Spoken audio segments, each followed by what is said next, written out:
قومی اسمبلی کو آج بتایا گیا کہ پاکستان کرتارپور میں مذہبی رسومات کی ادائیگی کے لیے بھارت سے آنے والے سکھ یاتریوں کو مکمل سہولتیں فراہم کر رہا ہے۔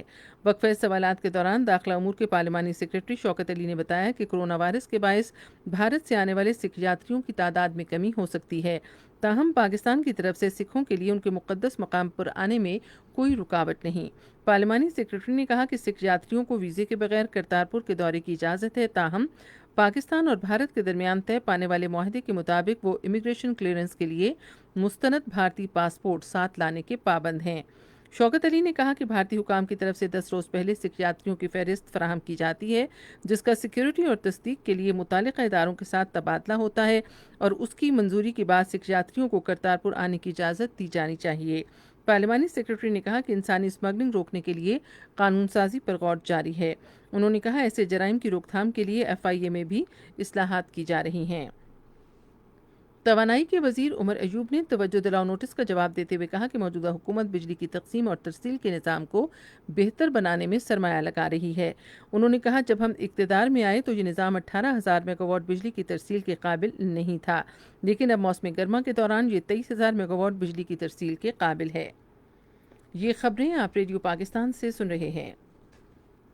پاکستان شنگھائی تعاون تنظیم یوتھ کونسل کا مستقل رکن بن گیا ہے۔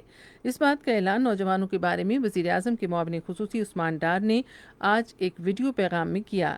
معاون خصوصی نے کہا کہ یہ وزیر اعظم عمران خان کے نوجوانوں کے لیے اقدامات کے باعث ممکن ہوا، جن میں نوجوانوں کی کونسل کا قیام اور نوجوانوں کی فلاح و بہبود کے لیے کامیاب جوان اور ہنرمند پاکستان پروگرام شامل ہیں۔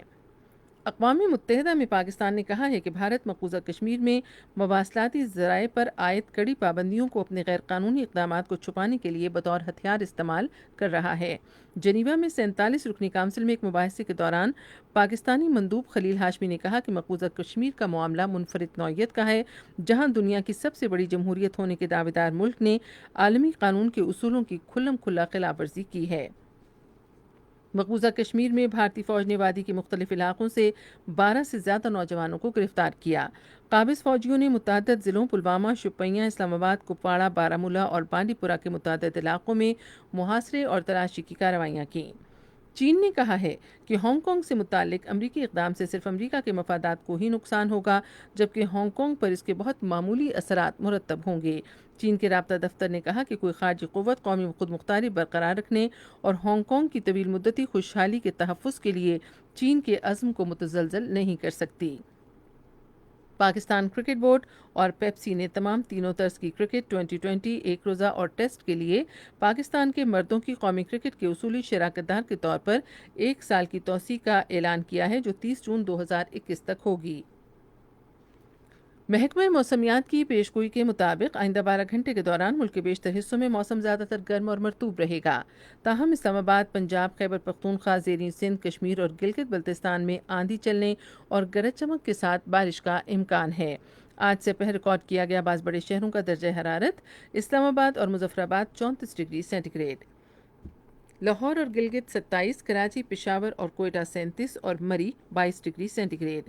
مقبوضہ کشمیر کے بارے میں محکمہ موسمیات کی پیشگوئی کے مطابق سری نگر، جموں، پلوامہ، اننت ناگ، شوپیاں اور بارامولہ میں مطلع جزوی طور پر ابرآلود رہنے اور رات کے وقت کہیں کہیں گرج چمک کے ساتھ بارش کا امکان ہے۔ آج سے پہر سری نگر، پلوامہ، اننت ناگ میں درجہ حرارت 27 ڈگری سینٹی گریڈ رہا، جبکہ جموں میں 34، لیہ میں 16، شوپیاں میں 26 اور بارامولہ میں 25 ڈگری سینٹی گریڈ ریکارڈ کیا گیا۔ اہم خبروں کا خلاصہ آخر میں ایک بار پھر سن لیجیے۔ اطلاعات کے وزیر نے کہا ہے کہ 400 ارب روپے مالیت کے تعمیرات کے منصوبے رواں سال کی آخری سہ ماہی میں شروع کیے جائیں گے۔ صدر نے فوری اور مفت انصاف کی عوام کی دہلیز پر فراہمی کی ضرورت پر زور دیا ہے۔ قومی اسمبلی کو آج بتایا گیا کہ پاکستان کرتارپور کے دورے کے لیے بھارتی سکھ یاتریوں کو مکمل سہولت فراہم کر رہا ہے۔ پاکستان نے جنیوا میں اقوام متحدہ کی انسانی حقوق کونسل کو بتایا ہے کہ بھارت مقبوضہ کشمیر میں اپنے غیر قانونی اقدامات چھپانے کے لیے مواصلات پر کڑی پابندیوں کو ہتھیار کے طور پر استعمال کر رہا ہے۔ خبریں ختم ہوئیں۔ مزید خبروں اور تجزیوں کے لیے ہماری ویب سائٹ ہے radio.gov.pk اور آپ فیس بک کے link radio Pakistan news official پر براہ راست ویڈیو سٹریمنگ بھی ملاحظہ کر سکتے ہیں۔